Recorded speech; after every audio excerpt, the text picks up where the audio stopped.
Bucknutters. It is Tuesday, August 4th, 2015. I am Dan Rubin. This is the Bucknuts Morning 5. I have been on a 2-week sojourn and appreciate Dave Biddle stepping in and exhausting his voice at your leisure. But today we shift to the Dean of Midwest Recruiting, the best guest in radio, Bill Kurelic. How are you this fine morning? Doing very well, Dan. Bill, probably no surprise to anybody that we have you on today. It's been an eventful 24 hours or so when it comes to recruiting, largely because Terrell Hall, the standout defensive end from Washington, D.C., St. John's, has decommitted. The first off-the-bus looking Hall was at Friday Night Lights. Kind of bring us up to speed on how you saw everything go down in the last 24 hours or so.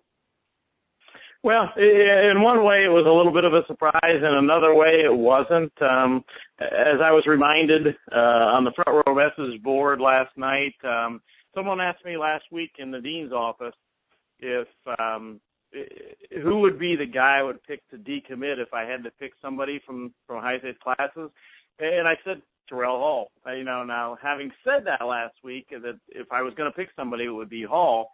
Having said that, I didn't really necessarily think it would happen at this point or necessarily happen at all. I just thought he was the most likely candidate. And, what it just come down to is that Terrell Hall wants to visit other schools, and he has done that. In fact, he's been to Alabama on a couple occasions, and the high state coaches were not totally in the loop as far as what was going on there. And from a coaching standpoint, that's frustrating. You want to know what is going on, and with them being out of the loop, they weren't told that he was going to visit other schools, and his desire to visit other schools and continue to visit other schools, then he decided that it was time to decommit. Now, he did tell me last night, I talked to him very shortly after he announced his decommitment, that he is still very much interested in Ohio State. He says it hasn't changed his interest, that he wants to continue to consider Ohio State, and that he plans to do that. In fact, he says he plans to visit Ohio State again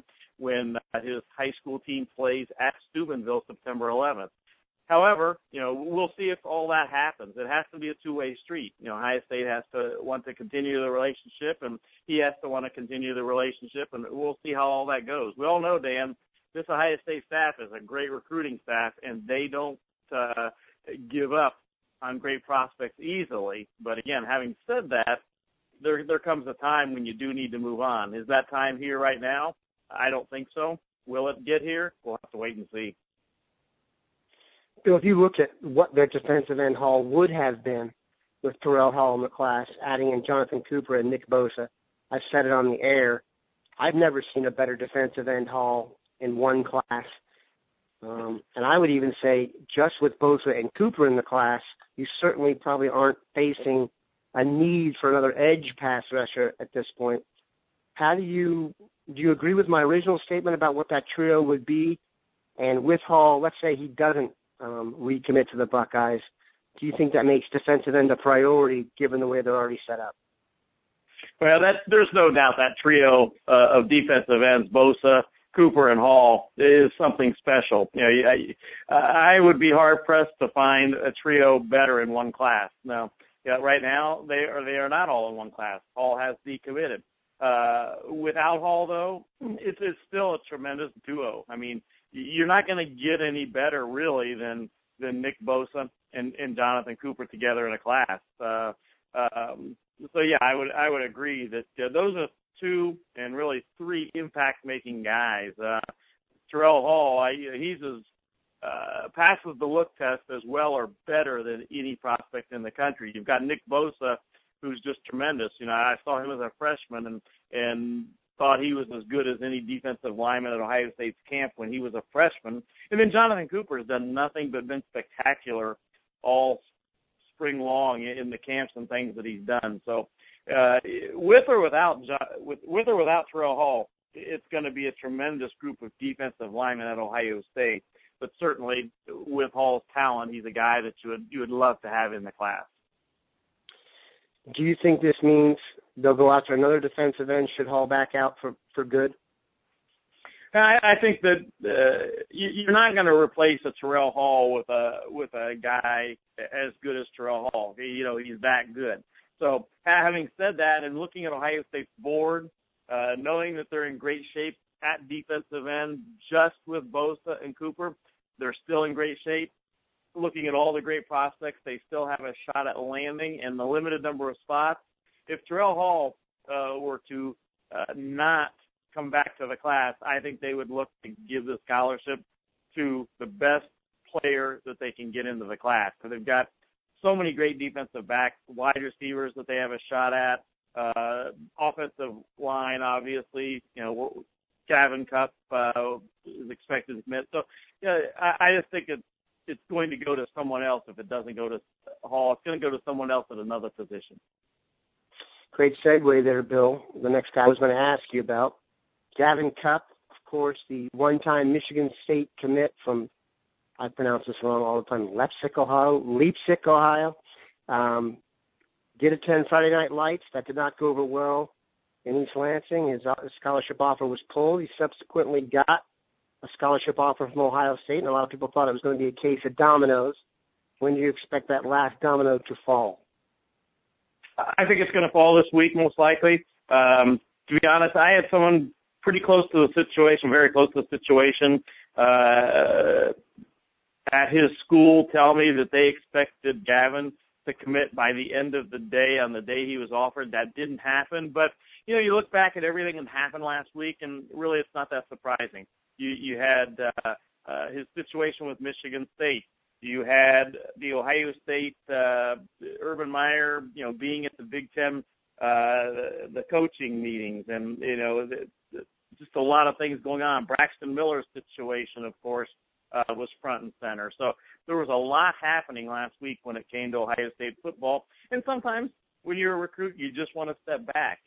A week or so ago, Gavin Cupp was in the Michigan State class. Then he's not in the class. Then he gets an Ohio State scholarship offer, an offer he always wanted. That's a lot to happen for a 17, 18-year-old young man. So I'm not worried that it's not going to happen. I expect it to happen. I think it'll happen this week, and I think he'll be a Buckeye, and he'll have what he's always dreamed of being, the chance to wear the scarlet and gray, and Ohio State will have another outstanding offensive lineman in the class. Finishing up here, Bill, let's touch base on a couple Steel City area defensive back prospects we've heard so much about. Andrew Pryts and Damar Hamlin, the latest.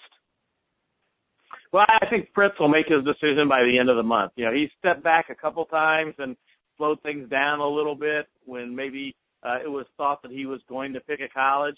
I think he does want to get it done before the start of the football season. I think it will be sometime this month. Which way it goes, that's really hard to say. Ohio State certainly is right there. He's got a lot of respect for the Ohio State program and the coaches and everything that can be offered to him by going to Ohio State. He likes Notre Dame. I wouldn't rule out Penn State. That one's a tough one to call. I don't think anybody knows for sure, including Andrew right now, which way he's going to go.